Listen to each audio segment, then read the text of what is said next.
to this episode of the Rise to Reign podcast. I am your host, Amy Killingsworth, and today we are continuing our mini-series on social engineering or social conditioning or social priming or social programming. Those terms are all really interchangeable. So in last week's episode, we talked about the sort of an introduction to social programming, whether or not what makes you susceptible to social programming, and the ability to move through cognitive dissonance to expand your mind and to entertain new concepts and to really grow. So in this episode, we're going to talk about social programming of an individual and how that happens. So before we do that, I want to tell a little story, and this is a story I heard somewhere. But there was this couple, and they got married, and they were newlyweds, and they had registered for some kitchenware and some different things, gifts that they got for their wedding. So the wife decides that she's going to make a ham, and her mother used to make ham, and her grandmother used to make ham, and she really loved ham, and she wanted to cook a ham dinner for her new husband in their new home with their new things that they had gotten for their wedding. So the husband happens to come in while she's preparing the food and sees that she has cut off the ends of both ends of the ham and thrown them away. And in his house, you didn't cut the ends off the ham, so he was wondering why she was, wasting good food and throwing away separate ends of the ham. And so she answers him clearly and assuredly that was the way that it was supposed to be done. And he asked her, why? Why do you do that? And so she thought about it. She was like, well, that's the way that I was taught to do it. My mom always did it that way and taught me to do it that way. So he said, well, I would be interested to know why your mom taught you to do that. She said, well, I guess I'll have to call her and ask her. So she calls her mom and says, Mom, settle a fight between me and my new husband, or an argument, and tell him that you cut the ends off the ham. And the mom says, of course, you always cut the ends off the ham. And the husband says to the mother-in-law, well, why? Why do you cut the ends off the ham? And she thinks for a minute. She said, well, that's what my mom taught me to do. So she calls up Grandma. And she asks Grandma, why do we cut the ends off the ham? And Grandma says, oh, that's easy. My pan was too small. So that's a great example of how social conditioning takes place. And it's kind of a joke, because now obviously the pans are larger and it's not needed, but the way that it's done is carried forward throughout generations. Another kind of innocuous example for me was that my mom always used Tide laundry detergent and Downy fabric softener. And so I just associated those scents with cleanliness. So when I was a newlywed young mother, I always washed my clothes in Tide and finished them with Downy fabric softener. And later on in life, when I found out that those had some toxic chemicals in it, I had a real hard time accepting the fact that I could get my clothes clean and actually not use Tide and Downy. Why? Well, there's lots of ways to get your clothes clean, lots of non-toxic ways to get your clothes clean, but that's just what I had built that association. And so the way that the topic of this podcast is, how is an individual programmed socially? And so if you were going to engineer society, if there were this class of people that wanted to mold society to go a certain way for their purposes, how do you do that with an individual? Well, it's all psychology. And so it's very, very helpful to understand how humans work and think. And we're going to do a little bit of an exposition on that today. So we all have as our core base need to belong. That is our biggest desire as humans. And so correspondingly, our greatest fear is that we're not good enough. That's everybody's greatest fear, is that version of I'm not good enough, or I'm not worthy, or I don't have what it takes. That's at the core of every human. I can tell you, I'm 47 years old. I have coached hundreds and hundreds of people. I have children. I have interacted with many people on that level, and every person has that seed. Some, it's more prolific in others, but everybody has that fear that I'm not good enough. But if you pull the layers back on that fear of I'm not good enough, it's if I'm not good enough, I won't be loved and I won't have a place to belong. And so really at the root of I'm not worthy, or I'm not good enough, or I don't have what it takes is if I'm not good enough, if I'm not worthy, I won't be loved. And if I'm not loved, I won't have a place to belong. And this is primal, because in our ancestry with tribes and with communities, if you didn't have a place to belong, you died, because it was only in community that you could find food and that you had shelter and that you had safety inside the tribe. And so if you were exiled to the outside of the tribe, you would actually physically die. So that need to belong and that fear of not having a place to belong is absolutely primal. It's in our DNA, every single human's DNA. Some of us are more sensitive to it than others. Some of us have sustained more wounds than others in this area and have a deeper sensitivity to it, or wounding around it, or patterned beliefs around it. But everybody has that desire. It's innately human to have the desire to belong and the fear of not belonging. So what we learned growing up to varying extents is that belonging is conditional. Okay, so that is just part of growing up, is that like if you do the right things, you get in the right groups. That's the message. And if it's not at home, which it is in almost every home, it's definitely at school, right? And it's definitely in the workplace.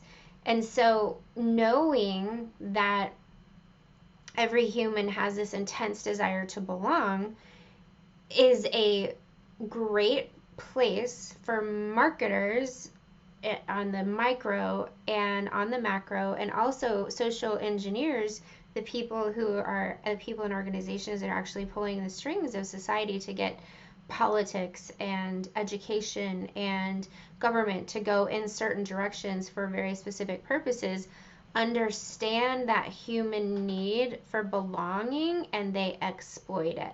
So at the root of social programming, at the root of social engineering and conditioning, is the exploitation of that human need to belong. So when we grow up to varying extents or another and learn that belonging is conditional, so if we do the right things, if we say the right things, if we push the right buttons, we get the reward of acceptance and we get the reward of belonging. So certain behaviors would result in withdrawal of affection, approval, and warmth from our parents and primary caregivers, and later on our friends and acquaintances and peers. And sometimes they would even, could even result in violence. So certain behaviors resulted in withdrawal of affection, approval, and warmth from our parents or primary caregivers, or possibly even punishment, up to and including violent behavior.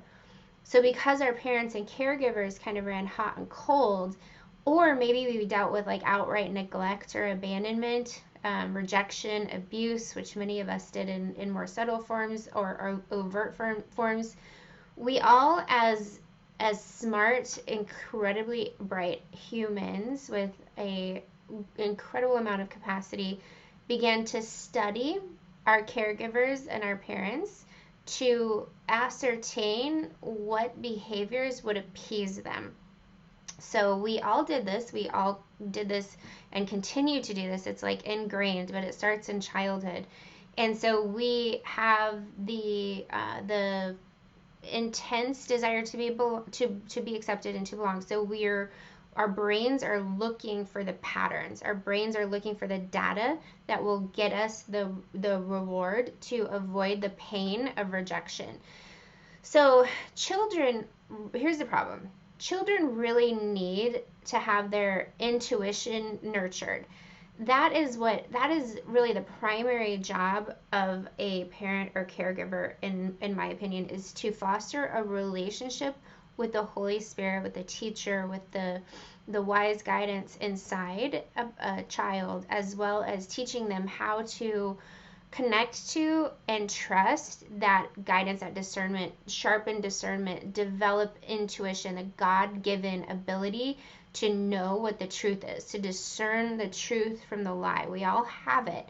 And the main role of a caregiver is really not to teach a child all the things they need to do to fit into society's mold and not be rejected, but to teach a child how to mold and strengthen and sharpen their discernment and their intuition. Sadly, that is incredibly uncommon in our society, and that has to do with social programming and social engineering. It's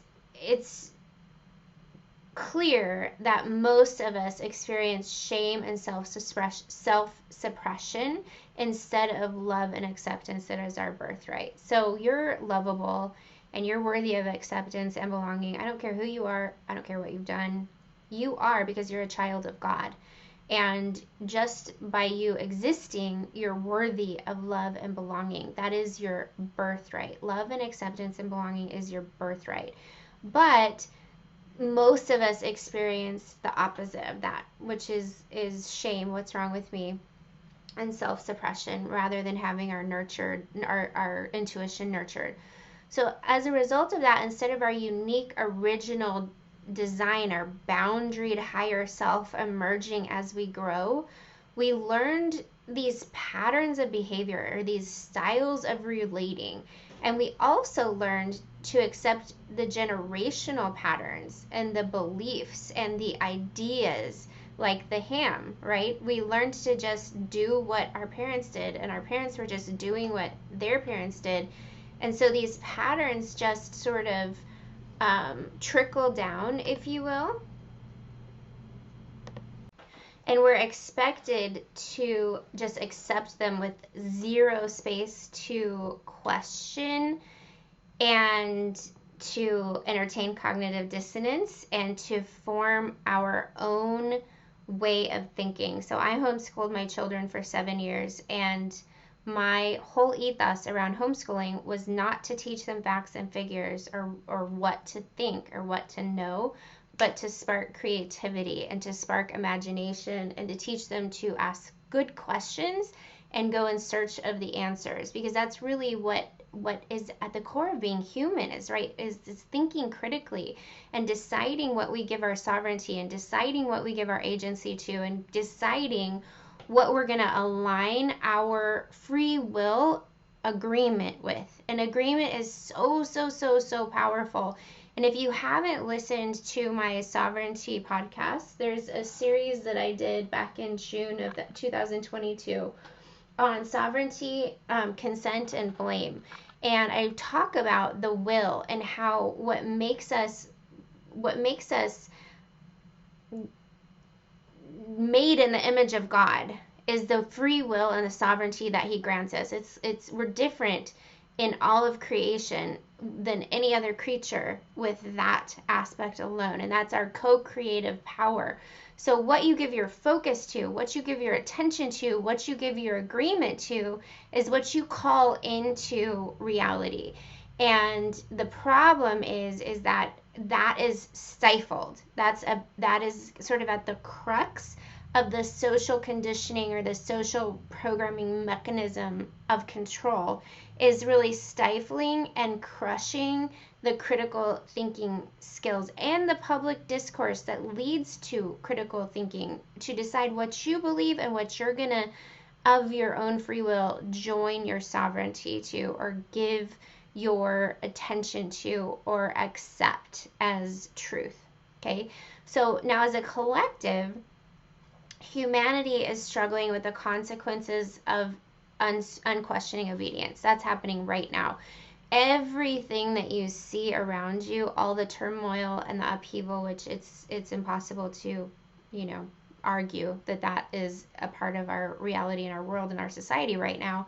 What we're seeing is the collective consequences of humanity's unquestioning obedience, compliance, and fear-based response to the parentified archetypes of institutionalized medicine and government overreach and institutionalized education. Okay, so when you leave your parents' household, and you probably still have school to, to go through, you have college or whatever, and you go out into the world, because your locus of control is not inside of you, because your intuition wasn't nurtured, and you're looking outside for what you believe, it is incredibly damaging and harmful, because now you take that, your parents were, teaching you how to behave so that you could belong, which developed your ego, like your style of relating, your false self.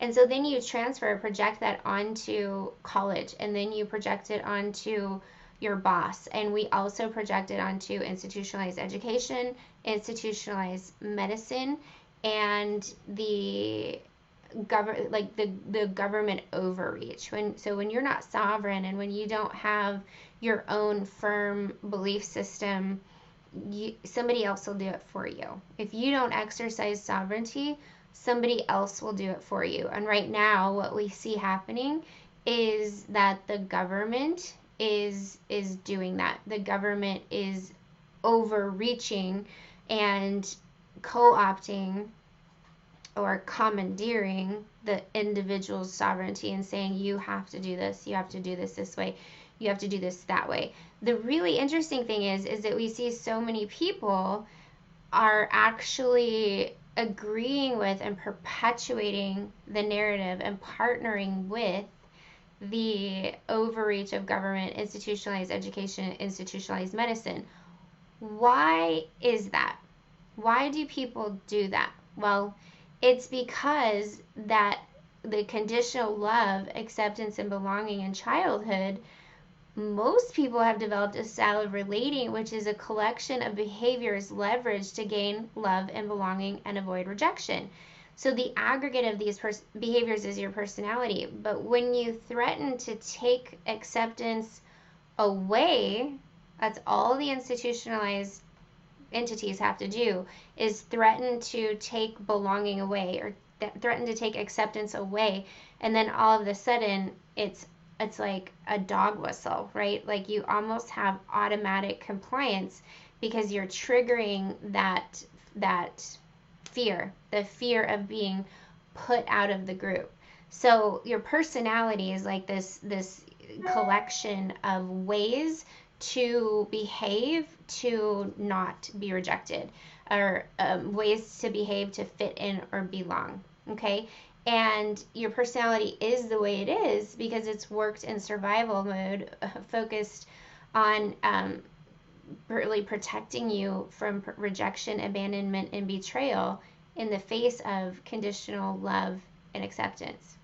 So these reflexes, the thing that they demand is to see the world in black and white, right? It's actually a very childish way of looking at the world without gray area or nuance, but seeing the world in black and white. So if I'm right, then you must be wrong.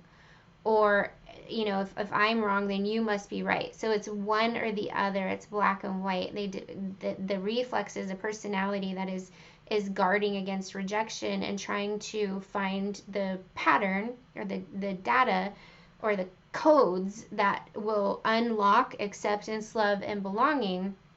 Requires us to see the world in black and white and make you wrong and me right. And the right people are the only ones who get to belong. And this is survival. Like I said, it's survival. So it's like every man for himself.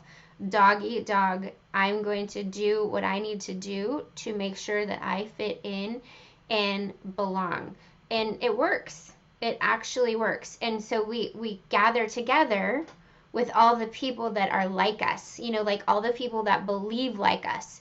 And those are the in people, and everybody else is out. And so if I belong and I'm in, then I don't really super care if you don't. You can be in the group as long as you don't question the narrative that the sort of overlords are giving, because the overlords, when we project that parentified figure onto the government or education or media or institutionalized medicine or whatever organization that's telling us what we have to do to fit in or to toe the line or to be acceptable, then you are, when you give your agency away to that, you gather together with the group of people that have also given their agency away, and then it's an echo chamber. It's a self-enforcing feedback loop.